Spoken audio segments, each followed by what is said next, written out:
ଆସୁଛି ଆଉ ଏକ ଲଘୁଚାପ 29 ଯାଏଁ ପ୍ରବଳ ବର୍ଷା ଆଶଙ୍କା। 2 ଜିଲ୍ଲାକୁ ଅରେଞ୍ଜ ୱାର୍ଣ୍ଣିଂ ଜାରି। ଉଛୁଳୁଛି ସୁବର୍ଣ୍ଣରେଖା ଓ ବୈତରଣୀ ନଦୀ। 2 ନଦୀର ଜଳସ୍ତର ବଢ଼ିବା ଯୋଗୁଁ ବନ୍ୟା ସ୍ଥିତି ସୃଷ୍ଟି ହୋଇଛି। କେନ୍ଦୁଝର, ବାଲେଶ୍ୱର, ଭଦ୍ରକର ଅନେକ ଗାଁ ପାଣି ଘେରରେ ରହିଛି। ଲଗାଣ ବର୍ଷାରେ ରାଉରକେଲାର ବହୁ ସ୍ଥାନରେ ଜଳବନ୍ଦୀ ସ୍ଥିତି ଉପୁଜିଛି। ଆସନ୍ତା 48 ଘଣ୍ଟାରେ ଓଡ଼ିଶା ଉପକୂଳ ବଙ୍ଗୋପସାଗରରେ ଆଉ ଏକ ଲଘୁଚାପ ହେବ। ଏହା ପ୍ରଭାବରେ 29 ତାରିଖ ଯାଏଁ ଅଧିକ ବର୍ଷା ହେବ ବୋଲି ପାଣିପାଗ ବିଭାଗ ପୂର୍ବାନୁମାନ କରିଛି।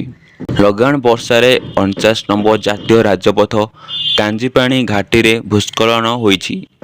ବନ୍ୟା ଯୋଗୁଁ ଅନେକ ଗାଁକୁ ଯୋଗାଯୋଗ ବିଚ୍ଛିନ୍ନ ହୋଇଛି। ରାସ୍ତାରେ ବଡ଼ ବଡ଼ ପଥର ଓ ଗଛ ପଡ଼ିବା ଯୋଗୁଁ ମୁମ୍ବାଇ କଲିକତା ଯୋଗାଯୋଗ ପ୍ରଭାବିତ ହୋଇଛି। ବୈତରଣୀ ନଦୀ ପୋଲ ଉପରେ ବନ୍ୟା ଜଳ ପ୍ରବାହିତ ହେଉଥିବାରୁ ଗୋନାସିକଠାରୁ କାଞ୍ଜିପାଣିକୁ ଯୋଗାଯୋଗ ବିଚ୍ଛିନ୍ନ ହୋଇଛି।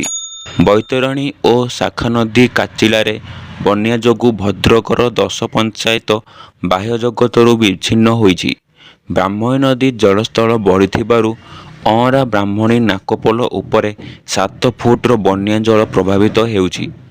ରାୟଗଡ଼ାଠାରୁ ଅଁରା, ବିନିଦା, ଅମୁଣୀ ସମେତ 10ରୁ ଅଧିକ ଗାଁକୁ ଯୋଗାଯୋଗ ବିଚ୍ଛିନ୍ନ ହୋଇଛି। କେନ୍ଦୁଝର ବାଂଶପାଳ ବ୍ଲକ ବୈତରଣୀ ନଦୀ ମାମଲା, ମାଲଦା, ବ୍ରାହ୍ମଣୀ, ବଇଙ୍ଗା ଆଦି ନାଳରେ ଜଳସ୍ତର ବୃଦ୍ଧି ପାଇବା ସହ ବନ୍ୟା ଜଳ ପ୍ରବାହିତ ହେଉଛି। ଝାଡ଼ଖଣ୍ଡ ଗାଲୁଡିହ ବ୍ୟାରେଜ 13ଟି ଗେଟ୍ ପାଣି ଛଡ଼ା ଯିବାରୁ ସୁବର୍ଣ୍ଣରେଖା ନଦୀରେ ବନ୍ୟା ସ୍ଥିତି ସୃଷ୍ଟି ହୋଇଛି। ବାଲେଶ୍ୱର, ଆହୁରାବୃତ୍ତି 1 ଓ କୁମ୍ଭୀରଗଡ଼ି 2ଟି ପଞ୍ଚାୟତ ସମ୍ପୂର୍ଣ୍ଣ ପାଣି ଘେରରେ ରହିଛି। ଆଉ 4 ପଞ୍ଚାୟତକୁ ପାଣି ପ୍ରବେଶ କରୁଛି। 15ରୁ ଅଧିକ ଗାଁରେ 8000ରୁ ଅଧିକ ଲୋକ ପାଣି ଘେରରେ ଅଛନ୍ତି। 25 ତାରିଖ ଅର୍ଥାତ୍ ସୋମବାର କେନ୍ଦ୍ରାପଡ଼ା ଓ ଜଗତସିଂହପୁରରେ ପ୍ରବଳରୁ ଅତି ପ୍ରବଳ ବର୍ଷା ହୋଇପାରେ।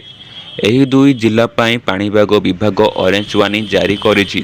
କେନ୍ଦୁଝର, ମୟୂରଭଞ୍ଜ, ବାଲେଶ୍ୱର, ଭଦ୍ରକ, ଯାଜପୁର ଓ କଟକର କିଛି ସ୍ଥାନରେ ପ୍ରବଳ ବର୍ଷା ହୋଇପାରେ।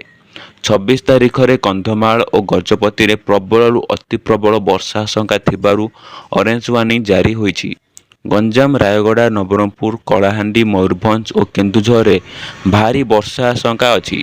27 ଓ 28 ତାରିଖରେ ଦକ୍ଷିଣ ଓଡ଼ିଶା ଓ ପଶ୍ଚିମ ଓଡ଼ିଶାର ବିଭିନ୍ନ ସ୍ଥାନରେ ଅଧିକ ବର୍ଷା ହୋଇପାରେ ବୋଲି ଆକଳନ କରାଯାଇଛି। ରବିବାର ସନ୍ଧ୍ୟା 6ଟା ସୁଦ୍ଧା ବୈତରଣୀ ନଦୀର ଆଖୁଆପଦାରେ ଜଳସ୍ତର ବିପତ୍ତି ସଂକେତକୁ ଟପିଛି। ଏଠାରେ ବିପଦ ସଂକେତ ସ୍ତର 80.33 ମିଟର ଥିବାବେଳେ 80.55 ମିଟର ଉଚ୍ଚତାର ବନ୍ୟା ଜଳ ପ୍ରବାହିତ ହେଉଛି। କେନ୍ଦୁଝର, ଅନନ୍ତପୁରରେ ବୈତରଣୀ ନଦୀ ଜଳସ୍ତର ବିପଦ ସଂକେତ ଅତିକ୍ରମ କରିଛି। ସୁବର୍ଣ୍ଣରେଖାର ଜାମଶୋଳା ଘାଟ ଓ ରାଜଘାଟଠାରେ ମଧ୍ୟ ନଦୀ ଜଳ ବିପଦ ସଂକେତ ଉପରେ ଚାଲିଛି। ତେବେ ମହାନଦୀରେ ବନ୍ୟା ସ୍ଥିତି ନାହିଁ। ରାତି 9ଟା ସୁଦ୍ଧା ହୀରାକୁଦ ଡ୍ୟାମ୍ ଜଳସ୍ତର 621.73 ମିଟର ରହିଛି। ଖଇରାମାଳରେ ପ୍ରତି ସେକେଣ୍ଡକୁ 2,66,000 ମୁଣ୍ଡଳୀରେ 1,46,000 ଜଳ ନିଷ୍କାସନ ହେଉଛି। ଜଳ ସମ୍ପଦ ବିଭାଗ ସରପଞ୍ଚ ଯନ୍ତ୍ରୀ ଚନ୍ଦ୍ରଶେଖର ପାଢ଼ୀ କହିଛନ୍ତି, ଏ ବର୍ଷ ସୁବର୍ଣ୍ଣରେଖାରେ ପଞ୍ଚମ ବନ୍ୟା ଆସିଛି। ସୁବର୍ଣ୍ଣରେଖାରେ ଛୋଟରୁ ମଧ୍ୟମ ବନ୍ୟା ହୋଇଛି। ବୈତରଣୀରେ ଛୋଟ ଧରଣର ବନ୍ୟା ହୋଇଛି। ଲଗାଣ ବର୍ଷା ଯୋଗୁଁ ଏହି ସ୍ଥିତି ସୃଷ୍ଟି ହୋଇଛି। ଗତ 24 ଘଣ୍ଟାରେ ବୈତରଣୀ ବେସିନ, କେନ୍ଦୁଝର ଓ ଝାଡ଼ଖଣ୍ଡରେ 42.57 ମିଲିମିଟର ବର୍ଷା ହୋଇଛି। ଉପର ବ୍ରାହ୍ମଣୀରେ 35 ମିଲିମିଟର ବର୍ଷା ଓ ଉପର ମହାନଦୀରେ 31 ମିଲିମିଟର ବର୍ଷା ହୋଇଛି। ବଂଶଧାରା ଓ ବୁଢ଼ାବଳଙ୍ଗରେ ପାଣି ଅଧିକ ଥିଲେ ବି କମିଯିବ। ବୈତରଣୀରେ ଗତକାଲି ବର୍ଷା ହୋଇଛି। ବନ୍ୟା ହୋଇଛି, ଆଗକୁ ଆହୁରି ବଢ଼ିବ। ସୁବର୍ଣ୍ଣରେଖାରେ ବିପଦ ସଂକେତ ଉପରେ ଜଳ ପ୍ରବାହିତ ହେଉଛି। ହୀରାକୁଦ ଉପରମୁଣ୍ଡରେ ପ୍ରବଳ ବର୍ଷା ଯୋଗୁଁ ଜଳସ୍ତର ବଢ଼ିଛି। ରବିବାର ଆଉ 4ଟି ଗେଟ୍ ଖୋଲିଛି ଓ ମୋଟ 12ଟି ଗେଟ୍ ଦେଇ ଜଳ ନିଷ୍କାସନ ହେଉଛି। ଗତକାଲି ଉପର ମହାନଦୀରେ 31.33 ମିଲିମିଟର ବର୍ଷା ହୋଇଥିଲା। ରେଙ୍ଗାଲି ଡ୍ୟାମ୍ରେ 2ଟି ଗେଟ୍ ଦେଇ ବ୍ରାହ୍ମଣୀ ଜଳ ନିଷ୍କାସନ ହେବ। ଜେନାପୁରରେ ଜଳସ୍ତର ବିପତ୍ତି ସଂକେତ ତଳେ ଅଛି। ଯାଜପୁରରେ ମୁଖ୍ୟ ଯନ୍ତ୍ରୀ ଓ ଧାମନଗରରେ ଅତିରିକ୍ତ ମୁଖ୍ୟ ଯନ୍ତ୍ରୀ କ୍ୟାମ୍ପ କରି ରହିଛନ୍ତି। ବିଭିନ୍ନ ନଦୀ ବନ୍ଧର ତୁରନ୍ତ ମରାମତି ହେଉଛି ବୋଲି ସେ କହିଛନ୍ତି।